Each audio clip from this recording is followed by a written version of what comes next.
RH ઇન્કમ્પેટેબિલિટી એટલે pregnancy દરમિયાન માતાનું લોહી નેગેટિવ છે, બાળકનું લોહી પોઝિટિવ છે, એટલે બાળકનું અમુક લોહી માતાના લોહીમાં ભળતું હોય, એકદમ માઇનર માત્રામાં હોય.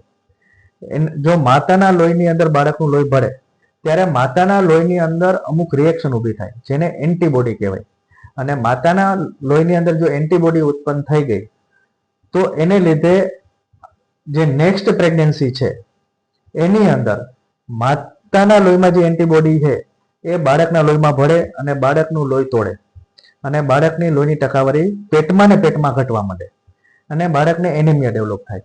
બાળકને એનિમિયા ડેવલપ થાય એને લીધે બાળકના શરીરના જુદા જુદા અવયવોમાં પાણી ભરાવા માંડે. માનો કે પેટમાં પાણી ભરાણું તો એને એસાઇટિસ કહેવાય, ફેફસામાં પાણી ભરાણું તો પ્લુરલ ઇફ્યુઝન થાય, હૃદયની આજુબાજુ પાણી ભરાય, પેરિકાર્ડિયલ ઇફ્યુઝન, સ્કિનની અંદર પાણી ભરાય, સબક્યુટેનિયસ એડિમા થાય અને ઘણીવાર બાળકના ધબકારા બંધ થવાના શક્યતા હોય. આને કહેવાય RH ઇન્કમ્પેટેબિલિટી. પણ એવું જરૂરી નથી કે દર વખતે થાય જ. જો બાળકનું બ્લડ ગ્રુપ નેક્સ્ટ પ્રેગ્નન્સીમાં જો નેગેટિવ હોય તો એ ના થાય, પણ નેક્સ્ટ પ્રેગ્નન્સીમાં બાળકનું બ્લડ ગ્રુપ જો પોઝિટિવ હોય તો જ એ થાય. અને બીજી વસ્તુ કે એ એન્ટીબોડી આ પ્રેગ્નન્સીની અંદર એટલા ઓછા માત્રામાં હોય કે એ આ પ્રેગ્નન્સીને નુકસાન નથી કરતી, એ હંમેશા આવતી પ્રેગ્નન્સીને જ નુકસાન કરે છે.